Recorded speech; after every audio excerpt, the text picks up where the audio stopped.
Welcome back to the Weekly What's Up. I'm Mary Desmond. And I'm Jordan Flaherty. And this is Weird National News. According to the Huffington Post, a Miami defense lawyer named Steven Gutierrez experienced, arguably, one of the most awkward and ironic afternoons in court of all time. Apparently, Gutierrez was serving a client who was being charged with arson. Just as Gutierrez was giving his argument for his client, though, his pants caught on fire. Yes, you heard that right. The very attorney who was helping a man with an arson case had to actually excuse himself from the courtroom because his back pocket started flaming. The pocket fire was caused by Gutierrez's e-cigarette batteries. After this whole ordeal, though, he has said he is most definitely quitting. I don't know. I feel like that's just like a sign. Yeah. Arson and then a fire. Just like, this isn't all around like something that would be like in a joke book or something. Like, I cannot believe. Like someone made it up, but they didn't. This is real people doing these things. Yeah, I just can't. I'm not sure. Well, speaking of pants, according to the Huffington Post, a man was arrested in a New York City airport on Friday for bursting out of his pants, as police said. Officers found that the man had cocaine taped to his legs after noticing that his pants appeared to be rather snug. Juan Carlos Luperón had strapped 10 pounds of cocaine to his legs, worth nearly $164,000, when he arrived at JFK Airport from Dominican Republic. Luperón now faces federal narcotics smuggling charges. Wow! Wow. I mean, I can't believe, heavy. Yeah, like, I can't He believe sat through a flight. He got as far as he did. Cocaine on his legs. 10 pounds. $164,000. Like a small child. That's so much money, so much weight, just like on you, He was just like hanging. Almost free. Like airplane rides are as comfortable, like uncomfortable as it is. Mm-hmm. Like, dude, homie had cocaine on him. Like, yeah, and it was. I like saw a picture and it was like all over, like completely like around his leg, like all the way up. So, I'm not sure. I don't understand people. Well, according to the New York Times, a lake in Australia has turned pink. The lake, which is located in Melbourne, is one of many lakes across the globe that have experienced this wild natural phenomenon. The pink water occurs during the warm, dry season when most of the water evaporates from the salty lake, leaving behind more salt than usual, and a single-celled algae which produces carotenoid, which makes the pinkish hue. The salinity of these lakes sometimes even increases to 8 to 10 times the ocean's salt volume. For comparison, the Dead Sea is only 6 times the ocean's salinity. Needless to say, this pink water is extremely salty, so it isn't wise to go swimming in it.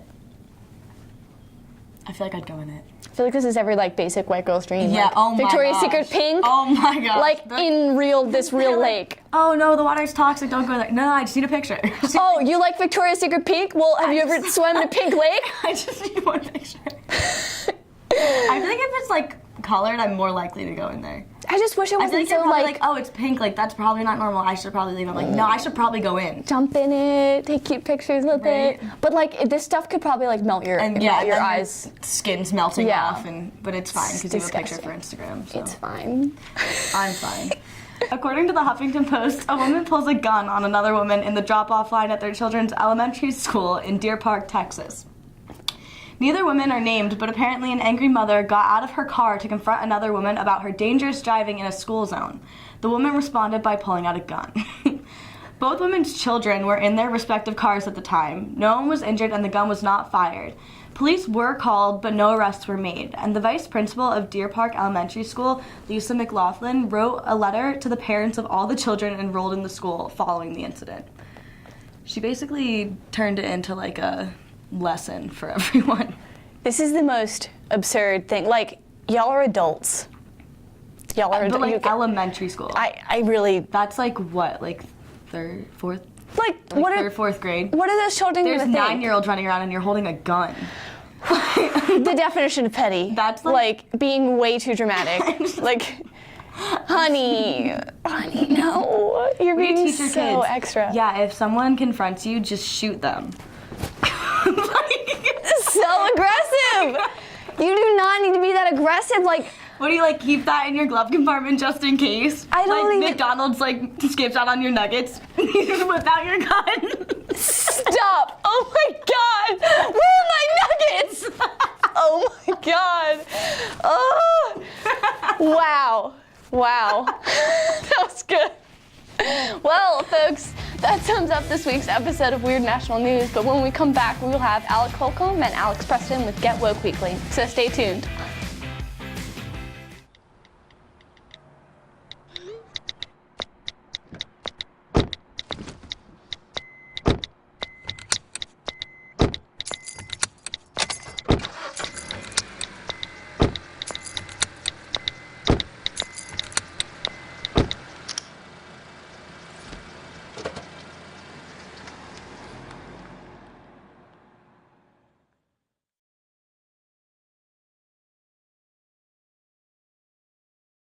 Welcome back to the Weekly What's Up. I'm Alec Holcomb. And I'm Alex Preston. And this is Get Woke Weekly.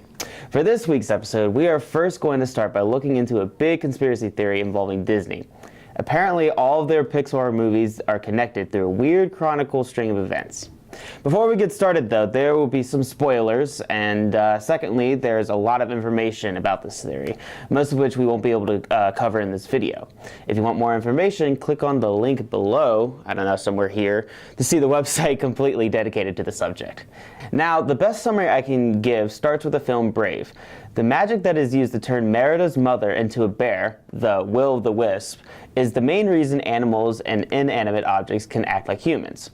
Centuries later, Buddy, later known as Syndrome from the movie The Incredibles, discovers this magic and uses it to build a machine to negate such effects. Eventually, this concentrated magic somehow leaks out into the world, thus explaining every other movie out there.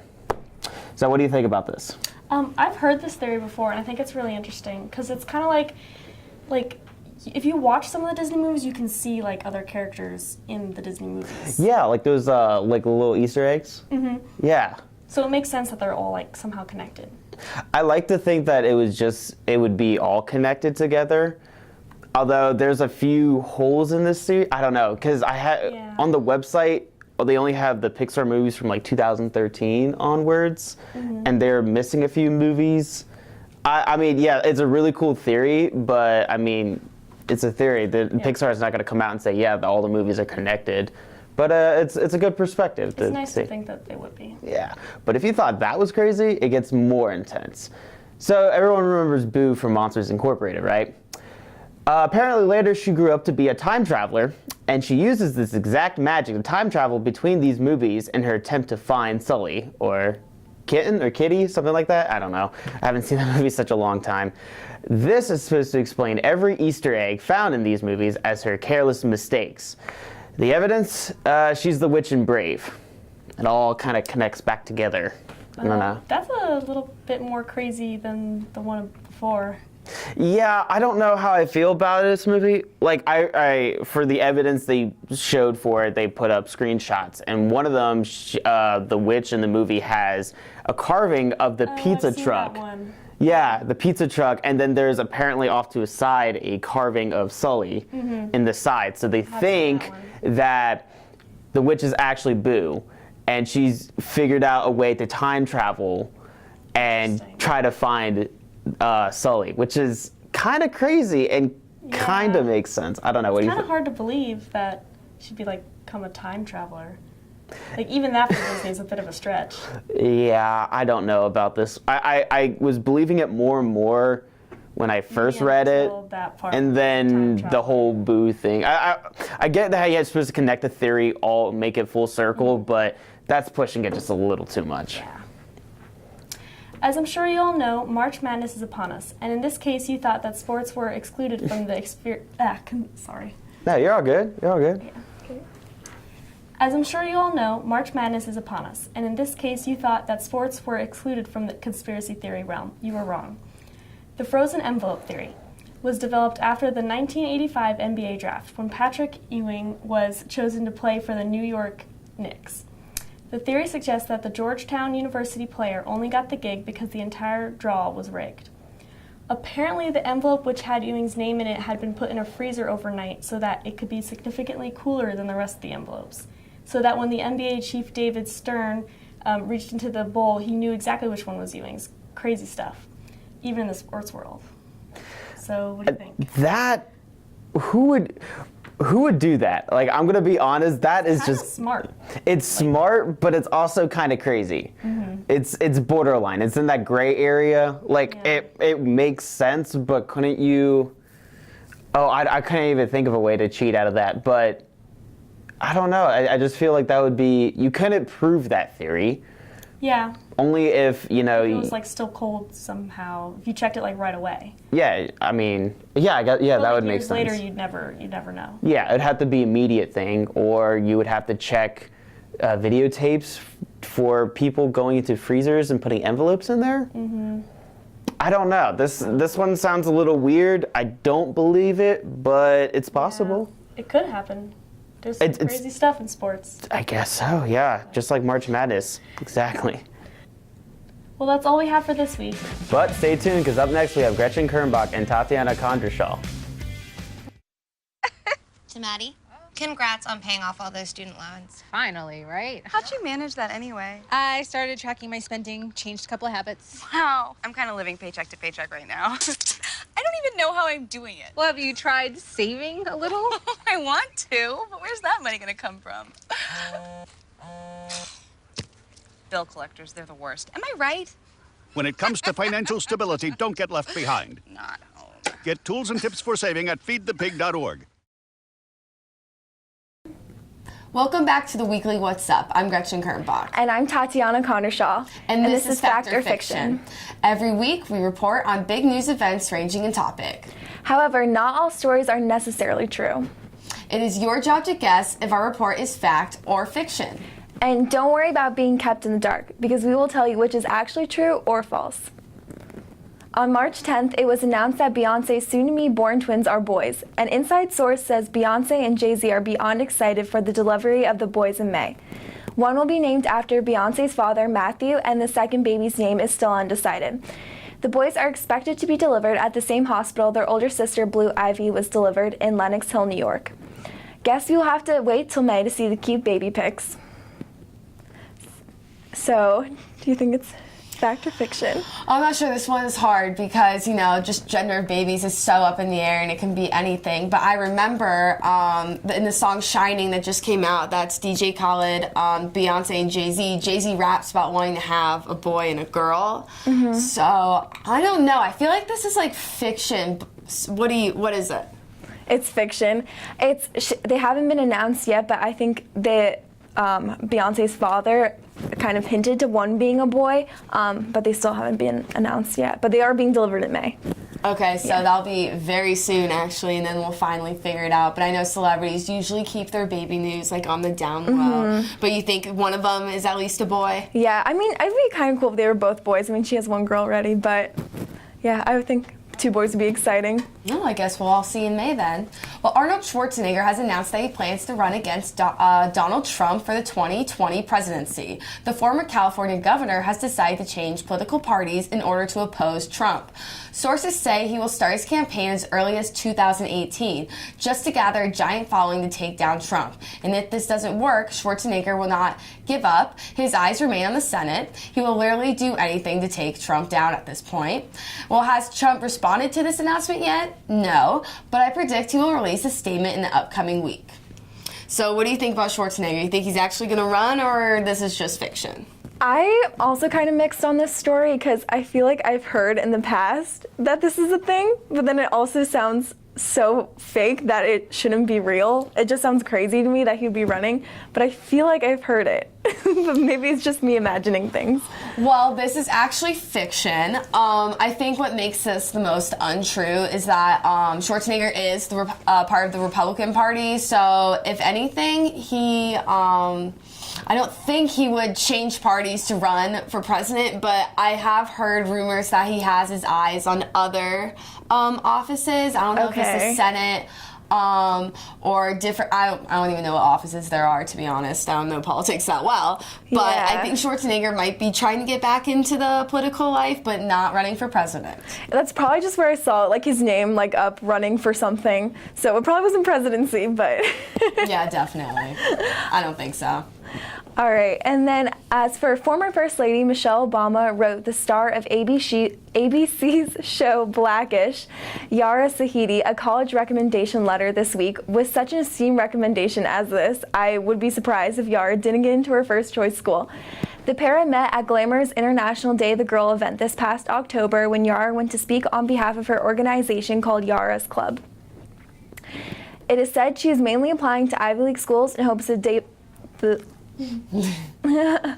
is said she is mainly applying to Ivy League schools and hopes to double major in African American studies and sociology. So what do you think?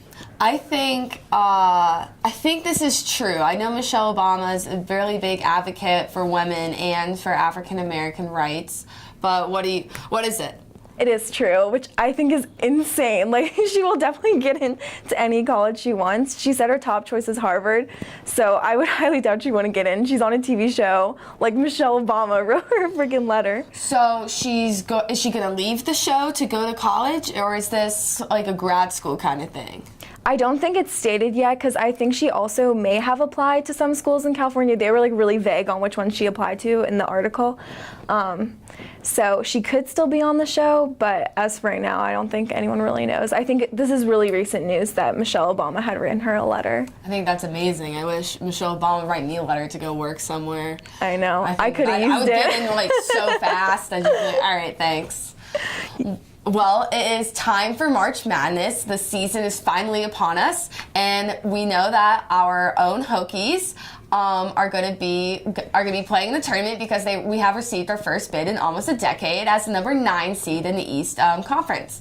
However, our first bid in a decade is not nearly as exciting as Northwestern's first ever bid in school history. To put this in perspective, March Madness has been going on since 1939. So that means for 78 years, the Northwestern Wildcats have missed out on going to the NCAA tournament. They will be a number 8 seed in the Western region facing Vanderbilt in the first round. So what do you think about the Wildcats? Are they actually going, or are they not going to NCAA? I feel like I'm not too huge on sports, so I probably should know this, but I think it's true, just because there was a lot of facts right there, so I'm going to go with it as true. Just because my facts seemed like actual facts. So it is true, and Northwestern has actually been around since the early 1900s, so they did have a basketball team for about 20, 30 years before the NCAA tournament came around.